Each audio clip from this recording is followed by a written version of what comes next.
¿Qué tal? Buenas tardes. Les quería transmitir que el Consejo Profesional de Ciencias Económicas está muy satisfecho por esta convocatoria a tesinas de los estudiantes recién graduados. Las presentaciones, la evaluación no ha sido sencilla. Esta es una segunda, tercera tanda que tenemos en esta actividad y cada vez son mayores las universidades y la cantidad de trabajos que valoramos mucho y que es difícil establecer el ranking y tratar de ser lo más justos posibles. Con posterioridad vamos a tener la conferencia de posibles escenarios económicos, pero en primer lugar vamos a entregar las distinciones.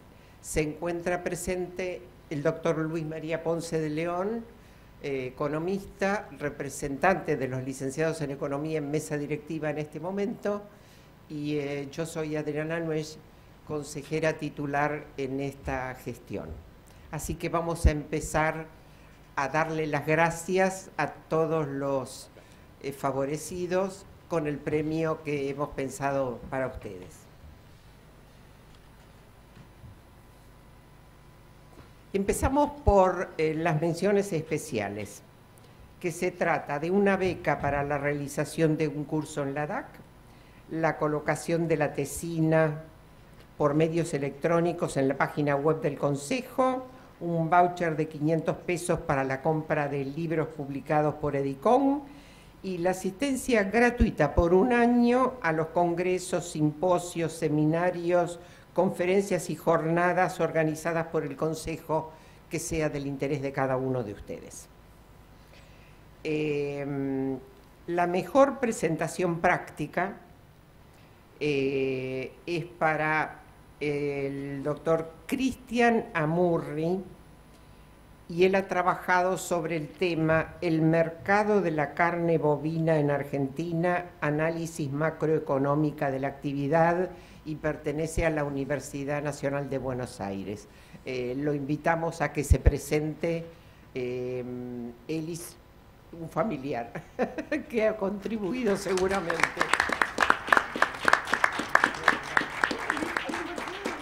Ay, disculpen un furcio, se cortó justo la impresión, es de la Universidad de Belgrano. Ay, yo también.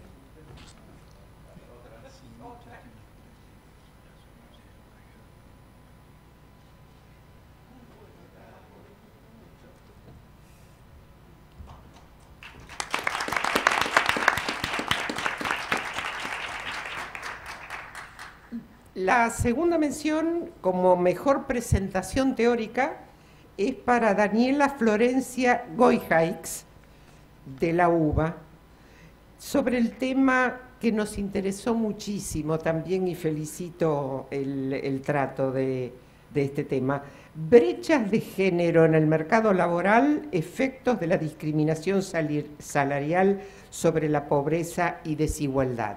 Creo que esta persona se lo vamos a entregar en otro momento porque a último momento tuvo un inconveniente y no iba a poder asistir.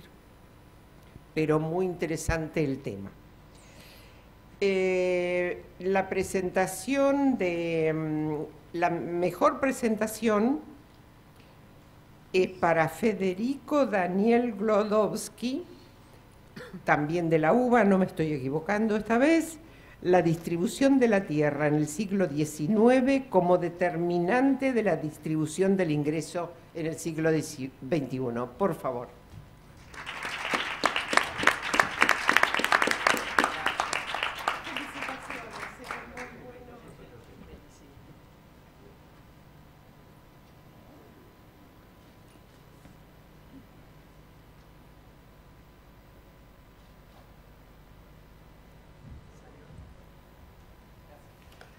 No, a vos.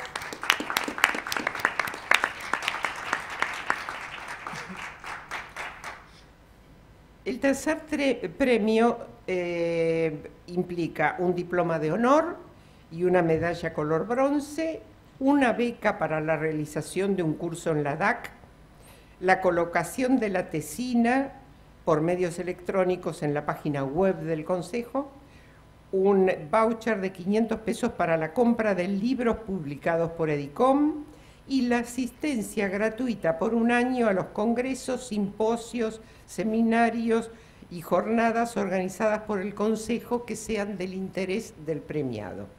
En este caso, el tercer premio es para Romina Greco y su tema fue mitigación de riesgos del cambio climático y políticas para su financiamiento, una visión bajo el marco del Acuerdo de París.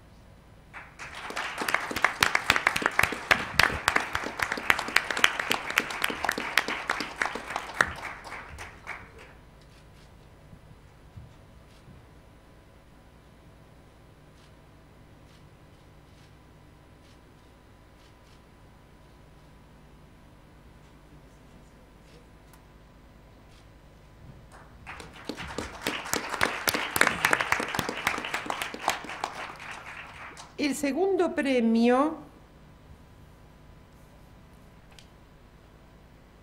que recibirá un diploma de honor y una medalla plateada, también recibirá una beca para cursar un módulo a elección del curso de especialización en desarrollo gerencial, la colocación del trabajo por medios electrónicos en la página web del Consejo, un voucher de 1.000 pesos para la compra de libros publicadas por Edicom y la asistencia gratuita por un año a los congresos, simposios y jornadas organizadas por el Consejo que sean del interés del premiado. Este segundo premio lo va a recibir un familiar y es para Sebastián Ezequiel Senye, cuyo trabajo fue sobre la inversión en capital público, la infraestructura como dinamizadora del crecimiento.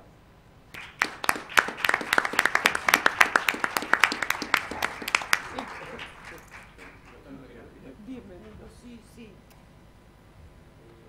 Con muchas felicitaciones y muchos cariños del Consejo.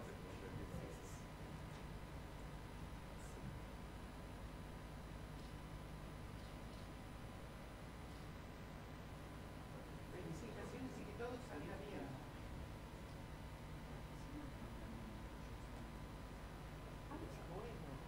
Bueno, vamos a tener que encontrarnos cuando se recupere.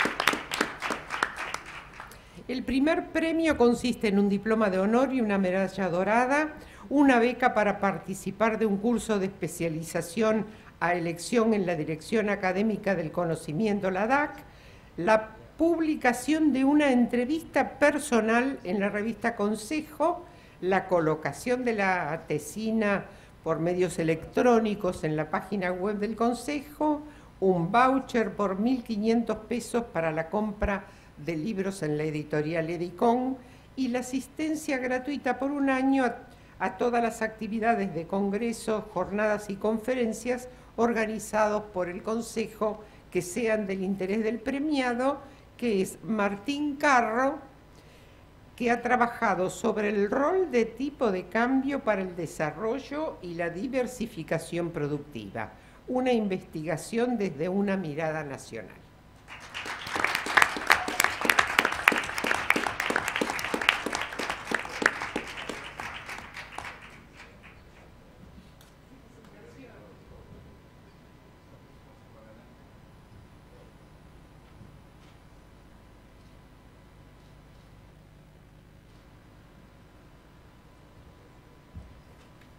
Bueno, un aplauso para todos los premiados,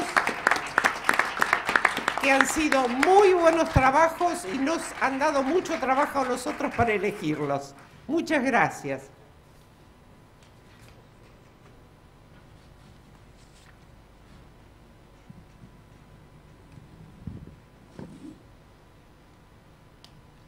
Bueno,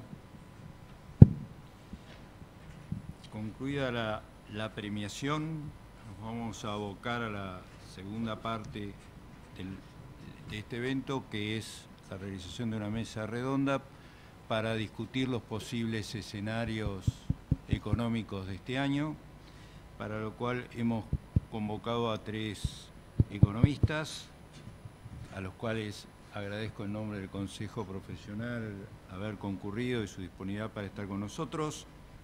Son Fernando Marengo, Javier Alvaredo y Lorenzo Sigo Gravina, que nos van a ilustrar sobre este tema. Cada uno va a exponer alrededor de media hora y lo vamos a hacer en orden según el nombre de pila, para no hacerlo por orden alfabético de apellido, porque si no siempre seguro lo invocan a Alvaredo para que arranque. Entonces, para cambiarlo, vamos a hacerlo por el nombre de pila, y entonces le toca a Fernando Marengo la primera exposición.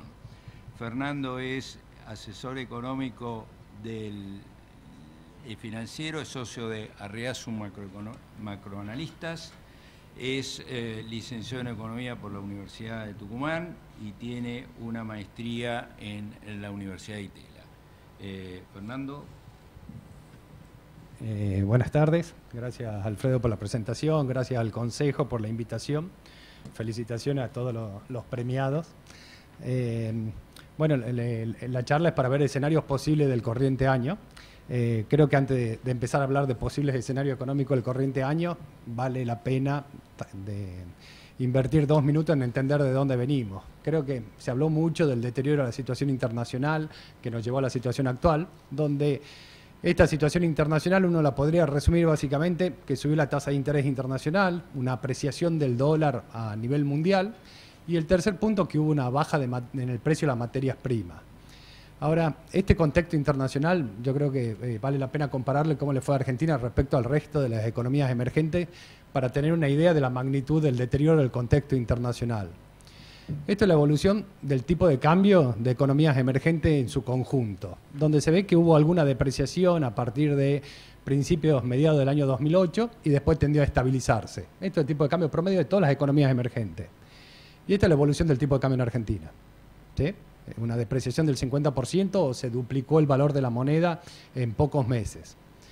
Esto es el riesgo país, donde se ve que el riesgo país también a partir del principio del año pasado para el conjunto de economías emergentes subió y se fue de en torno de 300 puntos básicos a algo más de 400 puntos básicos. Y este es el riesgo país en Argentina, que también de esos 300 puntos llegamos a casi 700 puntos, más que duplicando el riesgo país que teníamos un año atrás.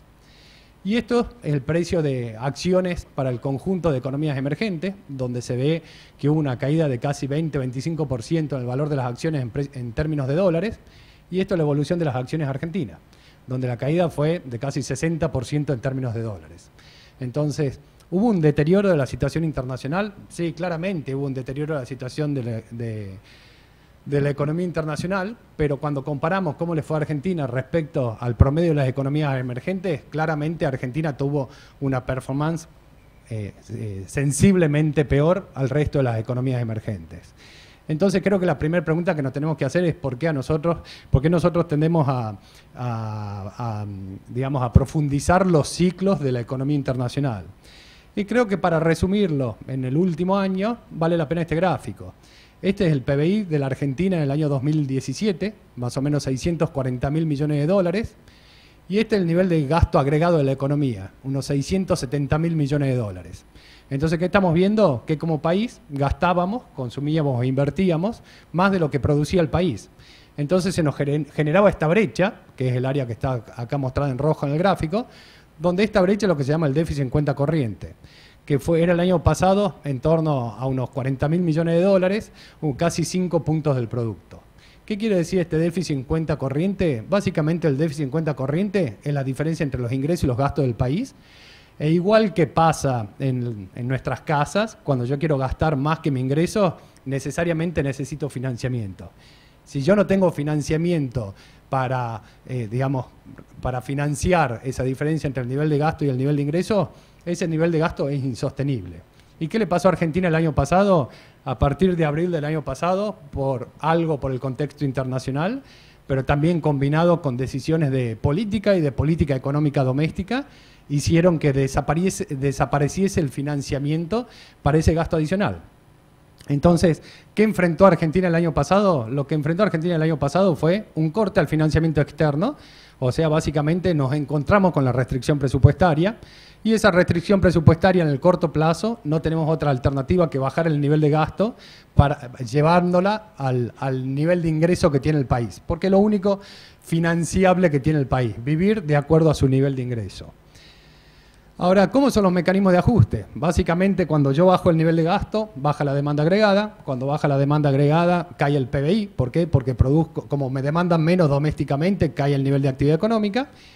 Y al mismo tiempo, como también dejo de consumir bienes comerciables que me hacen, se me mejoran las cuentas externas.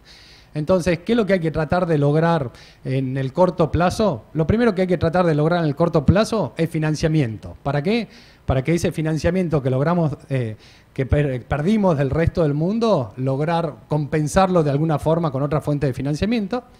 Y en el mediano plazo, ¿qué es lo que hay que lograr? O intentar, lo que hay que tratar es de expandir la oferta y disminuir, digamos, los gastos innecesarios para no llegar a grandes desequilibrios externos nuevamente. Si uno piensa en el financiamiento ese de corto plazo, yo diría que hay básicamente 3 fuentes de financiamiento. La primera es que en la cuenta corriente hay algún financiamiento implícito, digamos. ¿Por qué? Porque hay importaciones que se sigue consiguiendo el financiamiento externo. La segunda fuente de financiamiento es que la economía, a pesar de que venía con una sequía muy grande el año pasado, tenía stock de trigo, de soja y maíz que podía cancelar esos stocks. Y lo tercero era el financiamiento del Fondo Monetario Internacional, que era algo que nos permitía de alguna forma no reducir el nivel de gasto más, ya que sin ese financiamiento el ajuste tendría que ser aún mayor. Y dentro de los mecanismos de ajuste de mediano plazo, digamos, para tratar de no tener un déficit en cuenta corriente nuevamente tan grande y mejorar la oferta, básicamente lo que se esperaba hace varios meses es mejorar los rendimientos históricos en la cosecha, la reducción del déficit fiscal, mejorar la competitividad doméstica y finalmente el desarrollo del tema energético, fundamentalmente vaca muerta. Dentro de esto, llegamos, digamos, en ese escenario llegamos al año 2019, que es un año marcado claramente por una elección presidencial relevante. ¿Y cuál es el principal riesgo que enfrenta la economía este año? Yo creo que el principal riesgo que enfrenta la economía este año es la dolarización que generalmente ocurre con los portafolios durante los procesos electorales, fundamentalmente cuando digamos, es una elección de cambio del poder ejecutivo, digamos, de presidentes y gobernadores, donde además este año electoral nos encuentra con una política monetaria y cambiaria muy especial, muy particular, que ahora entraremos en el desarrollo de eso, que está determinado por un ancho de banda, donde ese ancho de banda, a mi parecer, es demasiado grande, y no solamente sino que las bandas son muy anchas, sino que además las bandas son indicativas, digamos, ni siquiera son que se defiende de manera férrea los tipos de cambio en esas bandas, incluso se pueden romper la banda superior o inferior, donde el riesgo es que, dado una economía como la Argentina, donde tiende a pensar en términos de dólares, cualquier fluctuación fuerte en el tipo de cambio puede pasar a precio, y este pasaje a precio de una depreciación del tipo de cambio tiene impactos claramente en las políticas, en los temas sociales, en la política y por ende puede tener problemas, impactos, digamos, en los refinanciamientos de deuda. Si bien el Banco Central y el Tesoro cuentan con dólares o herramientas para intervenir en el mercado de cambios, digamos, es un año que va a estar signado por esta posible volatilidad del tipo de cambio y creo que hay que entender qué puede pasar con este mercado de cambio a lo largo del año. Básicamente, creo que vale la pena empezar con esto. Este es un balance del Banco Central, donde el principal activo del Banco Central son las reservas. Dentro del pasivo tenemos la base monetaria. Y después tenemos crédito que puede darle el Banco Central al sector público, al sector financiero o al sector privado. Y tenemos otros pasivos donde dentro de estos pasivos el principal pasivo actual es las LELIQs, ¿sí? Ahora, si el crédito interno menos otros pasivos los definimos como crédito interno, llegamos a un balance donde tenemos que la reserva más el crédito interno neto es idéntico a la base monetaria. Y esto es una identidad contable. Y si yo lo pienso en términos de flujo, ¿qué es lo que tengo? Que la variación de reserva más la variación de crédito interno neto va a ser idéntico a la variación en la base monetaria. ¿Por qué planteo esto? Porque en realidad el acuerdo que se firmó a partir de octubre del año pasado, si bien está explicado como que es de base monetaria cero, en realidad yo creo que lo más importante es que es un acuerdo en el cual el crédito interno neto es cero. No hay emisión de pesos sin respaldo, básicamente. Entonces, si está definido que el crédito interno neto es cero, al final el balance se me resume a que la variación de reserva va a ser igual a lo que pasa en el mercado de base monetaria, ¿sí? ¿Por qué? Básicamente por identidad contable. Si yo planteo eso, lo que tengo que entender es de qué depende la base monetaria. Y la base monetaria tiene dos componentes. Uno, ¿por qué demandamos pesos, básicamente? Y en Argentina se demanda pesos por temas transaccionales. ¿Qué quiere decir por temas transaccionales? Digamos que el peso se utiliza para pagar sueldo, para pagar impuestos, para pagar todo lo que gastamos en el día a día, ¿sí? Y como consecuencia de que la economía enfrenta un proceso inflacionario, todos los días la economía demanda más pesos. Si tenemos en cuenta qué pasó a lo largo de los últimos 5 meses, la economía tuvo una tasa de inflación en torno al 20%. Entonces, si hubo 20% de inflación, seguramente todos demandamos un poco más de peso para tener en el bolsillo con temas transaccionales. Entonces, si uno piensa el esquema monetario desde el punto de vista de la demanda de pesos por tema transaccional, el tipo de cambio tiende a lo que se denominó como la banda inferior de esta banda de flotación.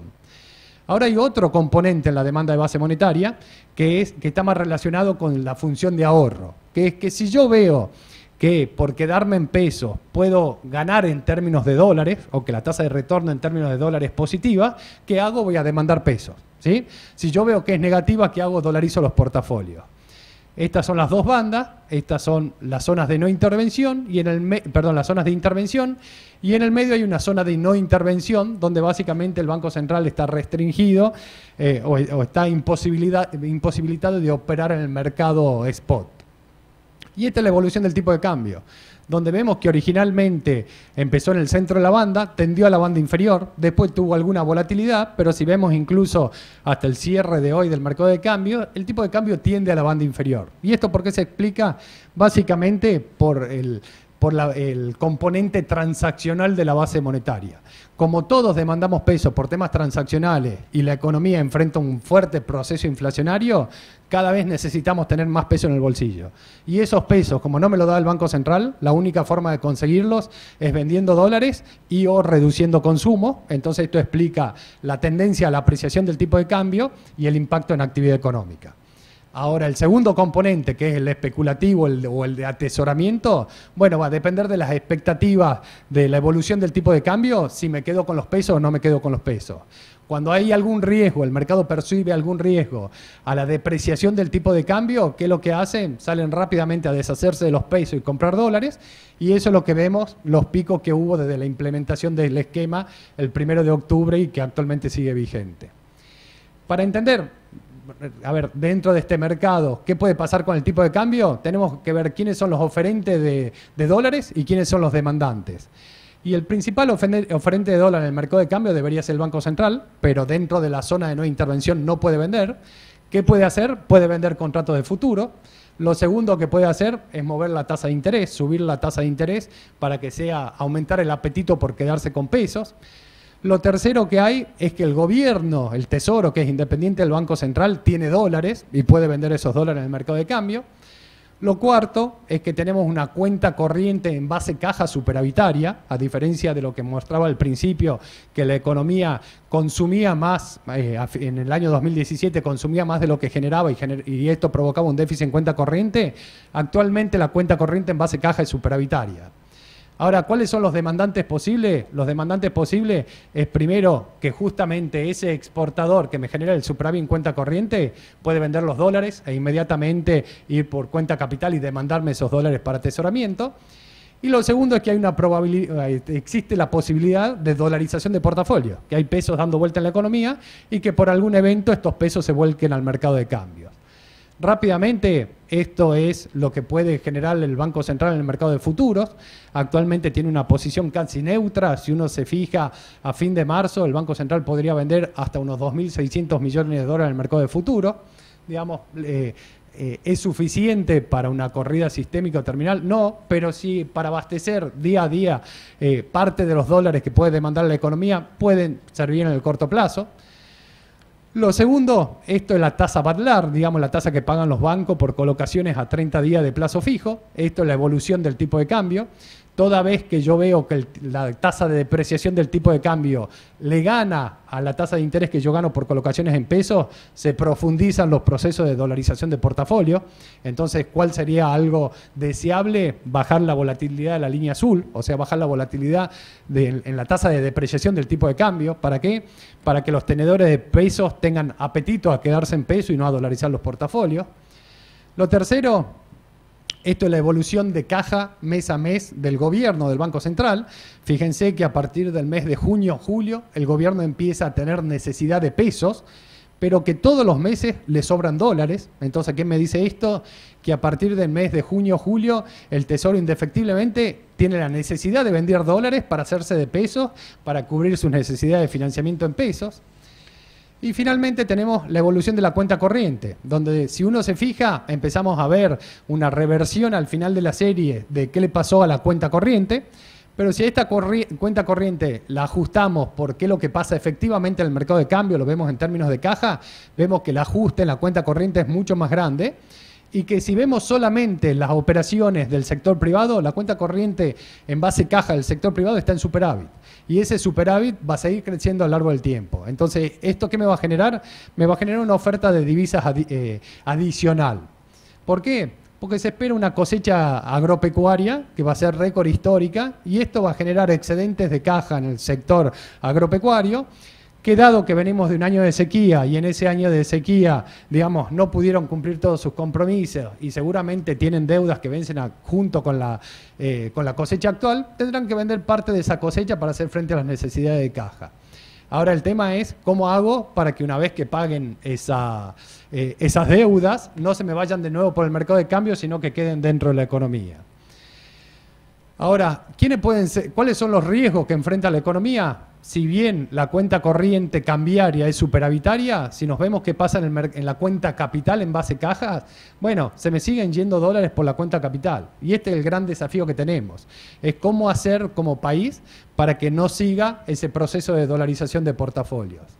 Y creo que hay algo que no podemos perder de vista en el análisis, es que si uno ve el total de pesos que hay dando vuelta en la economía, la cifra en términos nominales parece enorme, pero cuando la ponemos en términos de producto y vemos qué le pasa a los agregados monetarios privados, esto es los billetes y moneda en poder del público, más todos los depósitos en pesos del sector privado, vemos que estamos en términos del PBI en niveles del año de 2003. O sea, los niveles de monetización que enfrenta la economía son los más bajos en los últimos 15 años. ¿Esto quiere decir que no hay posibilidad de dolarización de portafolio? No, definitivamente no.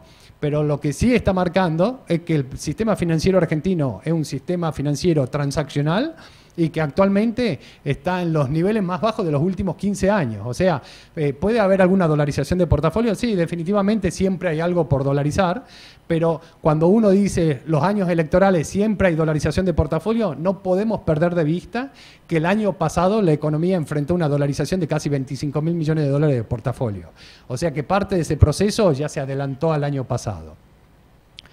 Siguiendo con este análisis, ¿cuál es la otra parte del esquema que está llevando adelante el Banco Central?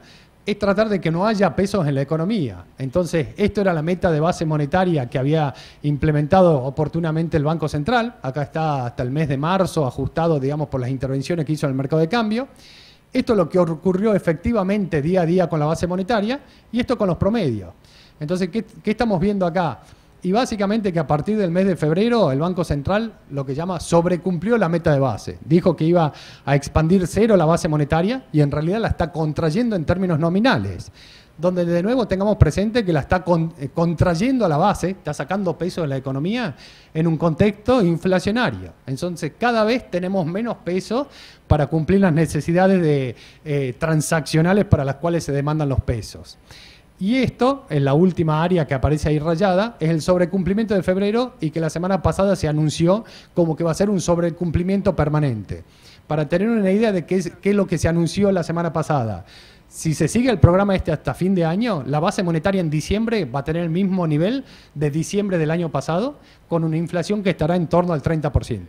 O sea, todos los precios crecieron 30%, pero no va a haber 30% más de peso para satisfacer esa demanda transaccional. Entonces, ¿cuál es el secreto de todo el programa monetario? Bueno, encima que la economía está muy poco monetizada, digamos, sacar todos los pesos que se pueden en la economía. Ahora esto, ¿cuál es el impacto? Claramente el impacto, digamos, la otra cara de esa moneda es la caída de actividad económica y la recesión que enfrenta la economía.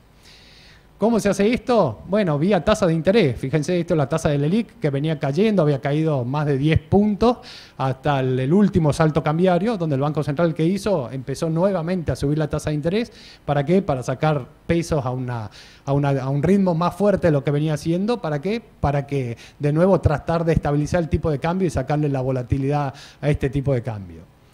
Dentro de todo esto está el tema inflacionario. Y del tema inflacionario, a ver, yo quiero plantear solamente un punto. Creo que todos estamos de acuerdo que la inflación en el mediano plazo es un fenómeno monetario.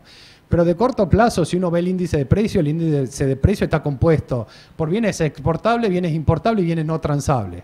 Y cuando uno ve de qué depende cada uno de estos precios, dependen del precio internacional, del tipo de cambio, de la política arancelaria, digamos, que hacemos con retenciones y aranceles, qué pasa con los márgenes, qué pasa con los precios de servicios públicos o tarifas y qué pasa con salarios. Entonces, mucha gente dice hay que subir más la tasa, ¿para qué? Para sacar más peso, ¿para qué? Para controlar la inflación. Y en realidad creo que la semana pasada hasta el Banco Central empezó a convalidar la idea esta de que cuando uno ve la suba de precios en los últimos meses lo que está ocurriendo es en realidad una inflación no monetaria. Y eso puede ocurrir en el corto plazo. ¿Y por qué ocurre? Porque el tipo de cambio sube, entonces todos los precios que son exportables o importables dependen del tipo de cambio, en términos de peso me sube. Y el segundo punto, digamos, ¿qué es lo que estoy? Estoy en un proceso de ajuste de tarifa. Entonces, cada vez que yo ajusto la tarifa, todos los bienes que dependen del precio de la tarifa necesariamente ajusta de precio. Entonces, este proceso inflacionario, bueno, mientras el tipo de cambio se mueva y yo siga ajustando precios de tarifa y de servicios públicos, la tasa de inflación van a seguir siendo alta. Por eso dentro del estudio nosotros planteábamos en el 2015, antes de bajar la inflación en Argentina, la inflación tiene que subir. ¿Por qué? Porque en ese momento había que liberar el cepo, había que bajar retenciones, había que ajustar precios relativos, había que ajustar tarifas, había que tomar una serie de decisiones. Entonces pensar que la tasa de inflación iba a bajar de manera convergente era algo imposible. Necesariamente Argentina primero iba a enfrentar un proceso inflacionario para llegar a tasas de inflación más bajas. Para terminar, dos puntos. El punto de la mesa esta es uno, ¿cuáles son los factores que puede pasar con crecimiento este año? A ver, para pensar qué pasa con el crecimiento de corto plazo, hay que pensar cuáles son los factores que impulsan crecimiento. Y hay factores externos, factores internos y factores exógenos. Dentro de los factores externos, algo que genera crecimiento de demanda agregada son los precios internacionales de los bienes que yo exporto e importo. Lo segundo, los movimientos de capital, si me está saliendo plata de la economía o me entra plata en la economía. Y lo tercero, cómo le va a los socios comerciales. Y si uno piensa qué pasó entre diciembre y febrero-marzo respecto a los meses anteriores, uno diría los precios internacionales más o menos se mantuvieron, la salida de capitales se frenó, había una fuerte salida de capitales y a partir de septiembre se empezó a frenar la salida de capitales. Y los socios comerciales, cuando uno ve fundamentalmente Brasil está creciendo a un ritmo débil, pero va creciendo, con un real que se le va apreciando. Entonces parte de la producción local se la puede vender a Brasil. Dentro de los factores internos tenemos la política fiscal, donde el año pasado hubo un ajuste fiscal, seguramente, digamos, con incremento de impuestos, con una licuación de gasto más por temas inflacionarios que por decisiones, pero hubo un ajuste fiscal en torno a 2.3 del PBI, y si uno piensa este año, el ajuste fiscal va a ser algo similar al del año pasado, no más contractivo que el año pasado. Lo que es claramente contractivo es la política monetaria y crediticia.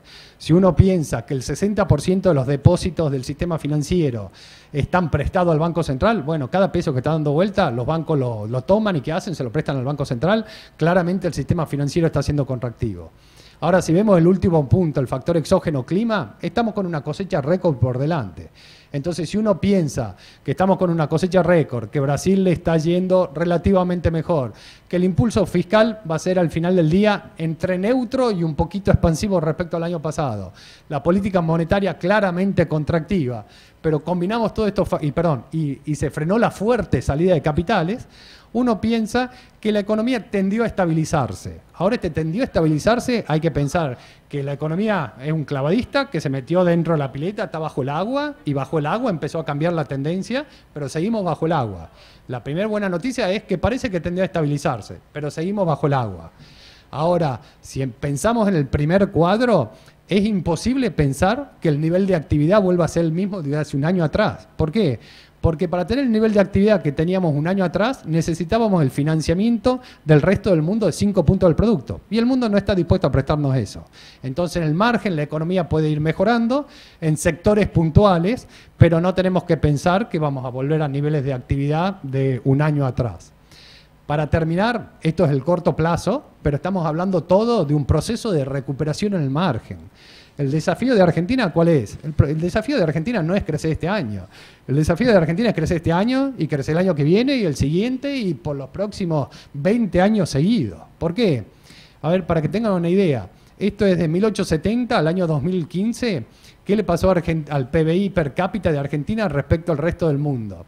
Si ustedes se fijan en el penúltimo bloque, en el año 1913, Argentina tenía un PBI per cápita que era 2 veces y media el promedio del mundo.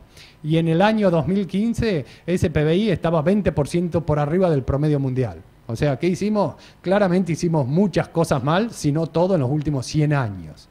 ¿Cuál es el desafío de Argentina? A ver, esta es la evolución de la pobreza en Argentina, donde si nos fijamos desde mediados de los 80 hasta la actualidad, está en torno al 30%. O sea, no es algo nuevo, hay pico, porque esta medición de pobreza depende del ingreso de la gente y los picos se dan en los procesos de inflación hasta que ajustan los salarios y todo esto, llegamos a picos de más del 50%, pero si uno se fija el promedio está en torno a 30%. ¿Cuál es el desafío? Bajar esa tasa de pobreza. ¿Hay países que lo hicieron? Sí, definitivamente, hay muchos casos. Lo hizo el sudeste asiático, lo está haciendo China, lo hizo Chile, lo hizo Colombia, lo está haciendo Perú, muchos países lo hacen. Ahora, nosotros siempre nos creemos particulares, nos creemos especiales. Esta es la evolución de la pobreza en Chile. Fíjense, en el año 1987 era 45% y la bajaron por debajo del 10%, están en un dígito. Si vemos qué es lo que pasa con la medición actual, la pobreza en Chile está en torno al 10%, pero venía de niveles arriba del 40%. ¿Se puede lograr? Definitivamente se puede lograr. Ahora, ¿cuál es el desafío? Si vemos que la economía argentina, digamos, la población argentina crece más o menos en la columna del medio 0,8% promedio anual, ¿sí? Y que el desafío es duplicar el PBI per cápita, más o menos Argentina tendría que crecer 20 años seguidos al 4,5% para que al cabo de 20 años bajar la pobreza a un dígito. Ese es el desafío que tenemos. Para eso, ¿qué hace falta? Hace falta claramente inversión y hace falta mejorar la productividad. ¿Sí? Ahora nos tenemos que preguntar, ¿esa inversión quién la financia? ¿Tenemos mercado de capitales para ese nivel de inversión? Porque claramente no lo podemos financiar contra el resto del mundo porque nos generaría un déficit en cuenta corriente insostenible. Entonces, de nuevo, para terminar, el desafío no es crecer este año, sino es crecer los próximos 20 años. Y para crecer los próximos 20 años tenemos que hacer las cosas de una forma distinta como la venimos haciendo los últimos 70 años. Muchas gracias.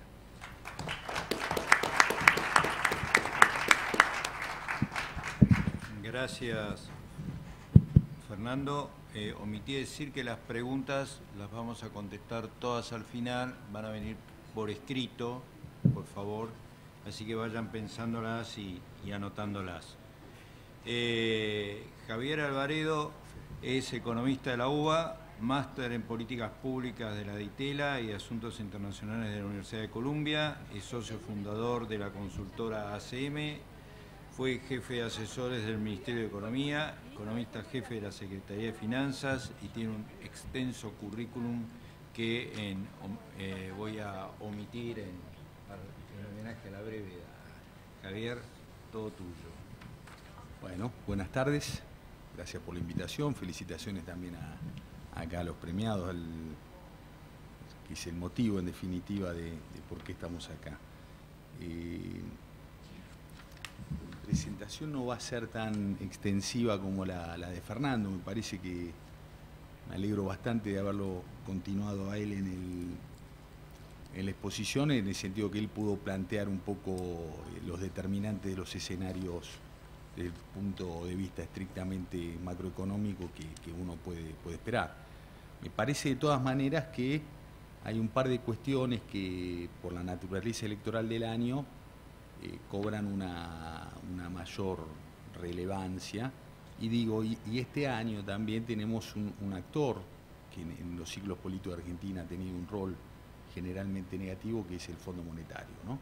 Tener un programa con el Fondo Monetario tiene una cuestión más o menos positiva que te da cierto marco de previsibilidad en un país donde la ley de leyes prácticamente no ha sido respetada, ¿no? Si uno mira los últimos años, el desempeño, ahí está, si uno mira el desempeño del cumplimiento presupuestario, ha dejado mucho que desear, pero por otro lado genera ciertas rigideces y en un periodo donde la política te genera incertidumbre, los tiempos del Fondo Monetario generalmente son bastante largos, ¿no?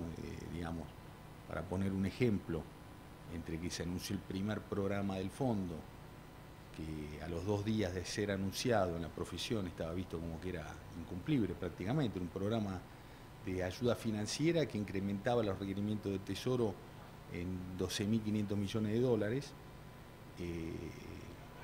Luego la renegociación esa tardó más de 2 meses en llevar adelante. Y en esos 2 meses, lo recordarán bastante bien, digamos, vino lo más grave de aquel episodio y se perdieron una cantidad considerable de reservas internacionales. Entonces, me parece que desde el punto de vista de la ejecución de un programa, desde el punto de vista político, no hay que subestimar el impacto negativo de tener un acuerdo, ¿no? De hecho, el ministro Duhovne, ante el episodio de volatilidad que hubo hace 10 días, hubo que esperar una semana para que el fondo hoy refrendara mediante un comunicado de prensa que lo que había dicho el ministro tenía el soporte del Fondo Monetario. Ahora habrá que ver también, a ver qué dice el staff respecto en el paper que ellos publican informando el estado de situación al director del fondo. Creo que ese es un punto que va a haber que analizar y que genera muchas restricciones, todavía más restricciones de las restricciones que de por sí enfrenta la Argentina. Otro punto que creo que hay que tener en consideración es que las expectativas que había, si bien es cierto que la fuga de capitales que estábamos viendo con especial intensidad en agosto-septiembre ha menguado considerablemente, lo cierto es que las expectativas que se tenían para la economía para este año se han venido deteriorando permanentemente. Digamos, yo tengo dudas de que la economía haya tocado el piso efectivamente. Ahora me parece que falta tiempo. Digo, sí, uno podría decir que se estaría desacelerando el ritmo de caída. Yo tengo,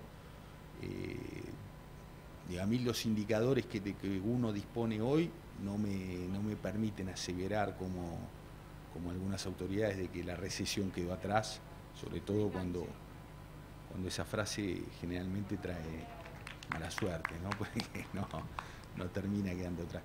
Pero digo, en ese sentido, mismo analistas, colegas míos que tenían una visión más optimista, están reconociendo que la recuperación va a empezar un poco después y va a ser más lenta.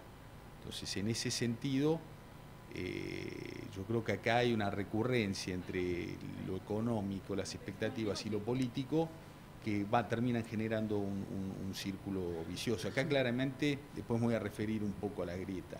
Después el otro ámbito donde se observó un deterioro todavía más marcado es en la cuestión inflacionaria.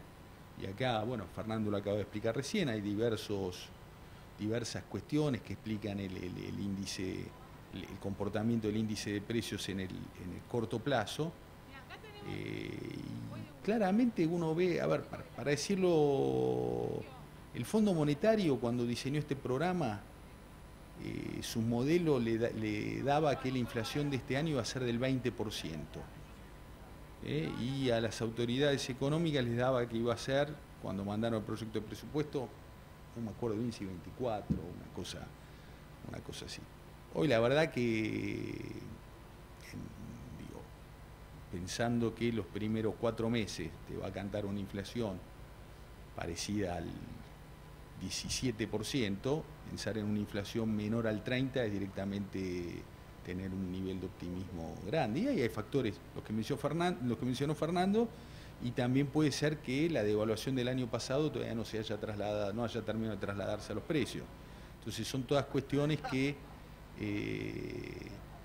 te generan un doble problema, que es, por un lado, te deteriora el nivel de ingresos reales y te profundiza la recesión, y por otro lado te acelera el proceso de apreciación cambiaria, lo cual es un problema también bastante grande, y creo yo que el gran error de la política económica del gobierno de Cambiemos fue haber subestimado los efectos de una apreciación cambiaria tan fuerte como tuvo en el periodo febrero 2016, abril del 2018 aproximadamente. Pensándose que el mercado estaba el financiamiento del mercado de préstamos financieros era una cuestión permanente que y en algún momento no podía haber ningún riesgo de reversión.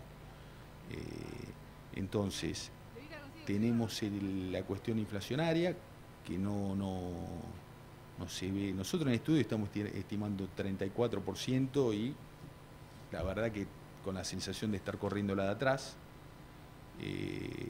Marzo va a ser un mes que seguramente empezará con 3%, y abril probablemente otro tanto, y en el medio claramente tenemos el escenario de polarización electoral que no ayuda en nada, como para que le agrega todavía más volatilidad a esto, ¿no?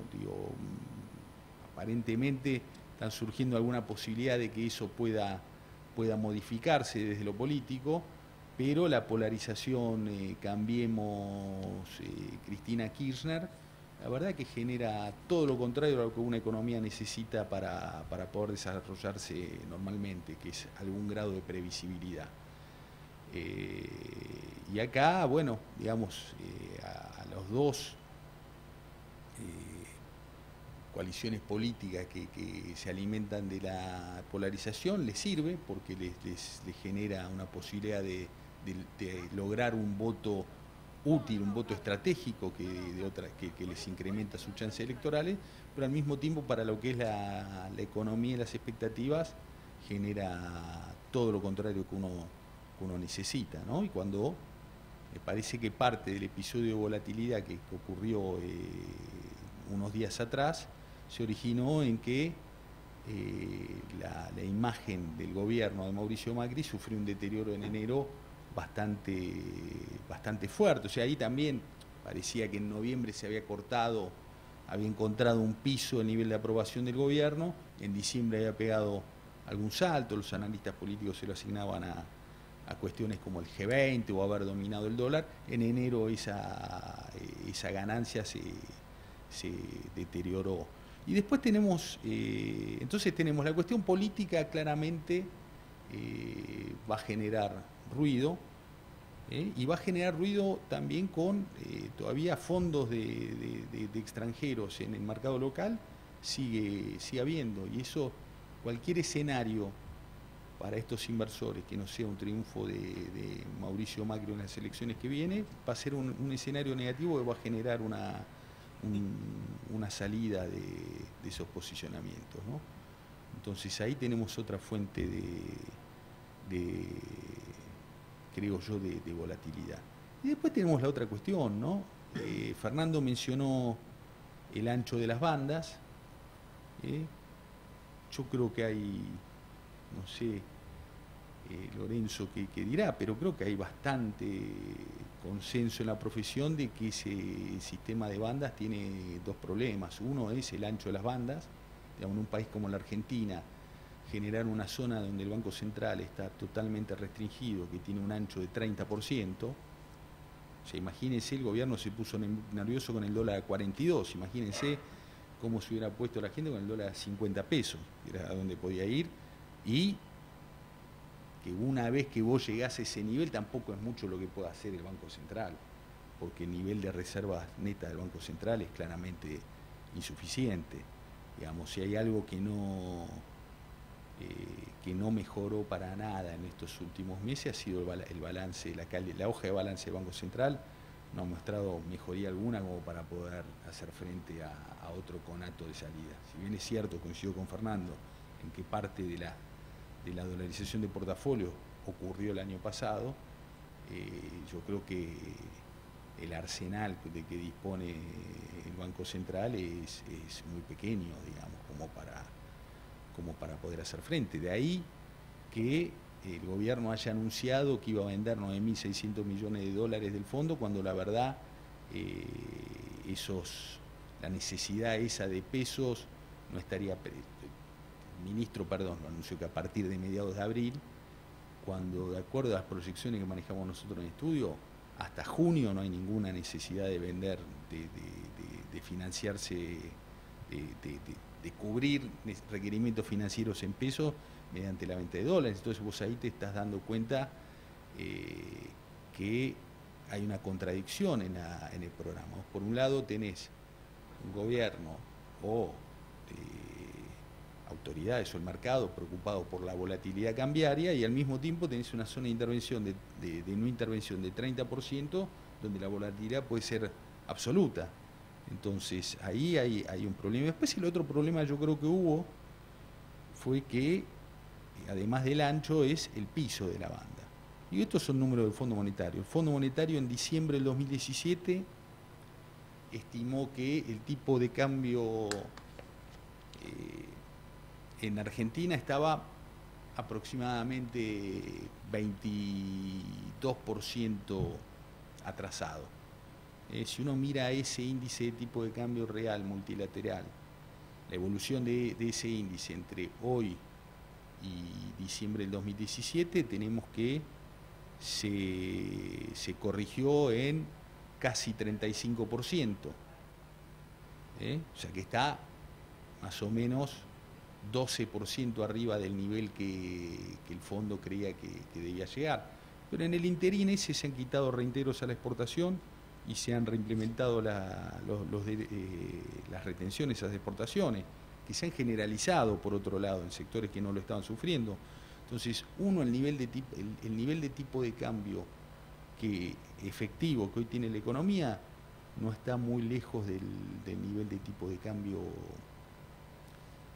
que el Fondo Monetario en aquel momento había estimado como el requerido.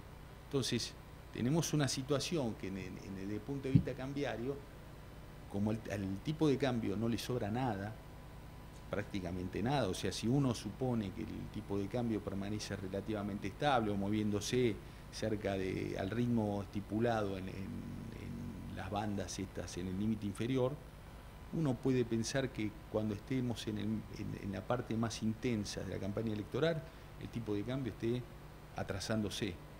Y algo eso va a generar la expectativa de alguna corrección ulterior. Y las correcciones, para hacerlas de manera ordenadas en un año preelectoral, con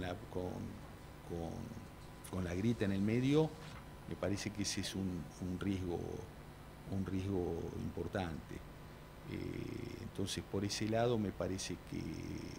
Y me parece también que en un año electoral, sobre todo si persiste la incertidumbre respecto al resultado de las elecciones, digamos, hoy por hoy, hasta primer trimestre del año pasado parecía que la reelección del presidente Macri iba a ser un paseo. A partir de ahí empezó a parecer que en lugar de ser en primera vuelta iba a ser en balotaje, pero con Cristina, que se le ganaba, y ahora hay dudas de que se le pueda ganar. Entonces eso claramente es un escenario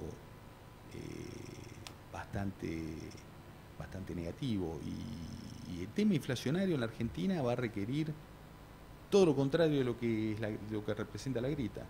Digamos, acá todas estas fuerzas inerciales que operan en el corto plazo, las carreras precios-salarios, bueno, justamente ayer en Clarín Arriazú graficó eso con bastante claridad.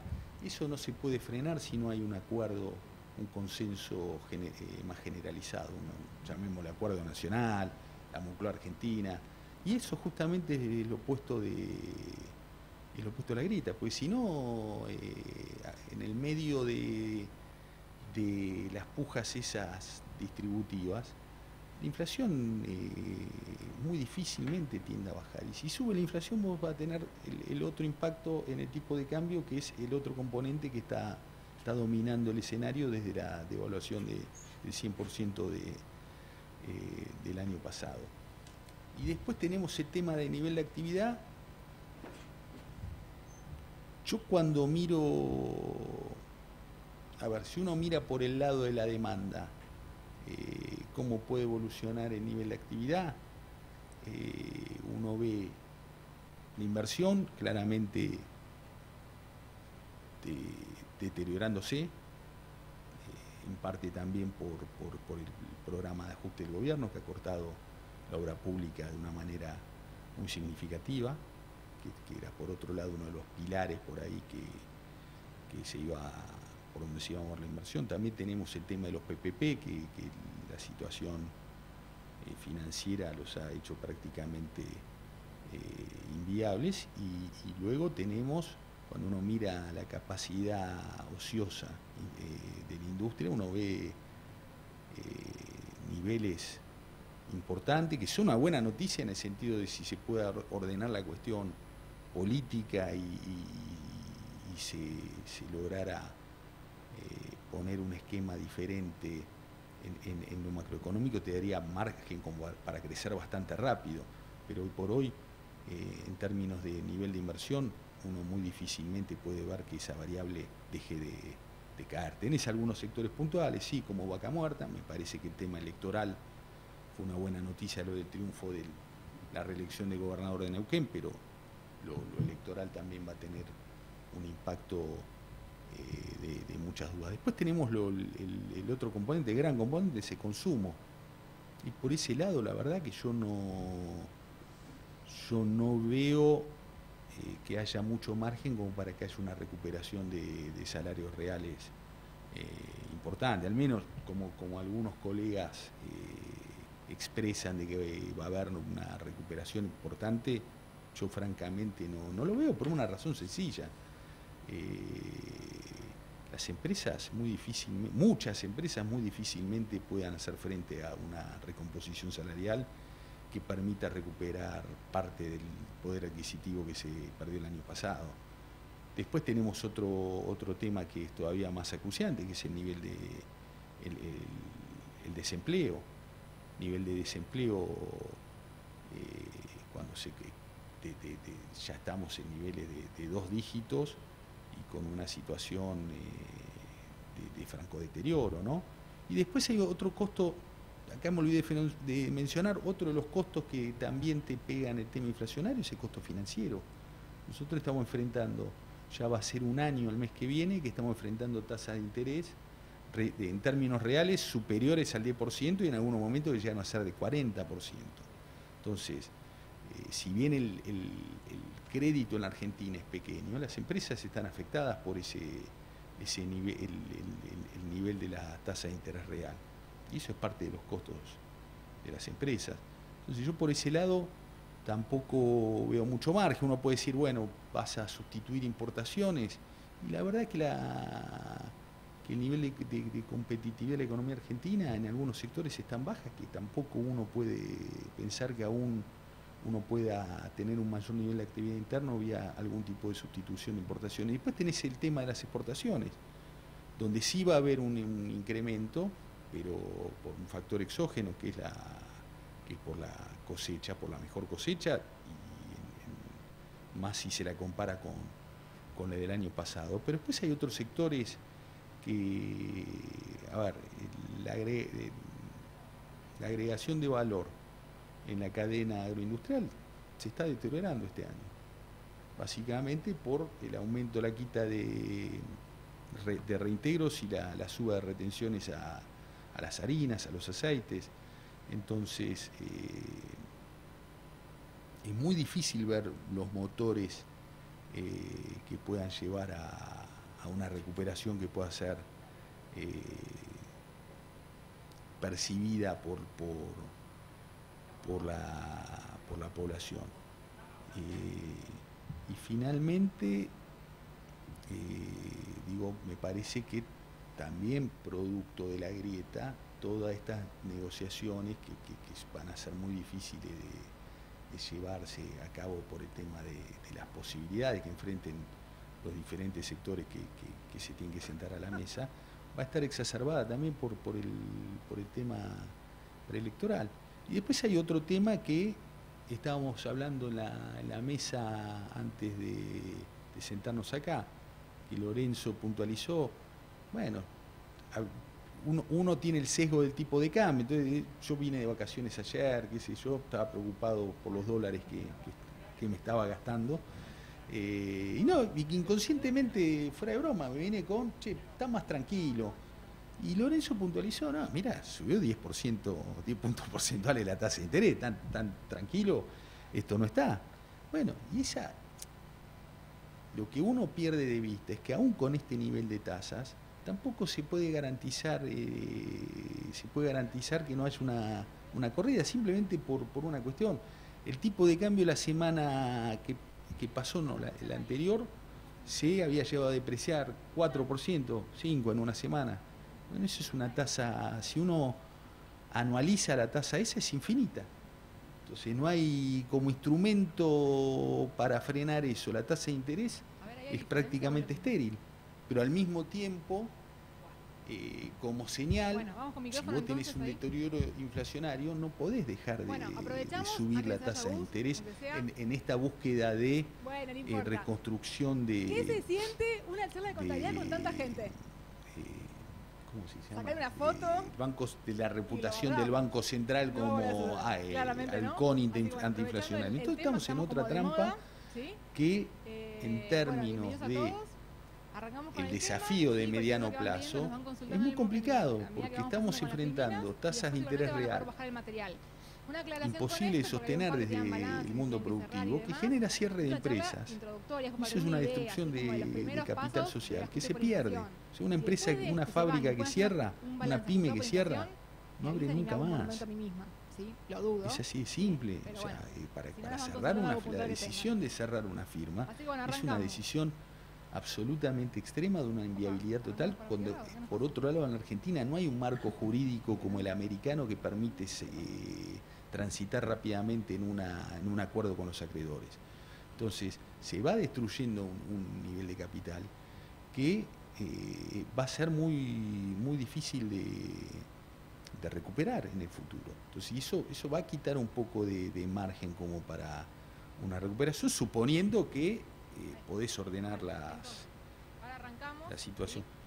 No pareciera que viene de vacaciones, la pasé bien, pero la verdad que yo estoy muy preocupado por las cuestiones que vienen. No veo que este programa vaya a poder cubrir las incertidumbres que plantea el escenario macroeconómico en general y particularmente la cuestión de la naturaleza electoral de este año. Y me parece también de la fecha a la cual corresponde, que el gobierno se está encerrando en sí mismo, está tomando decisiones que no son buenas desde el punto de... Para mí, vender los dólares del fondo para tratar de quitarle volatilidad al tipo de cambio es una decisión pésima, costosísima y que va a tener repercusiones en el futuro. Y lo que nos dice es que la expresión de estados contables en moneda homogénea yo no veo cumple con la exigencia legal que esto se de la esté ley de ordenando sociedades de del una artículo manera 62. Para mí el único modo que no es un escenario de volatilidad cambiaria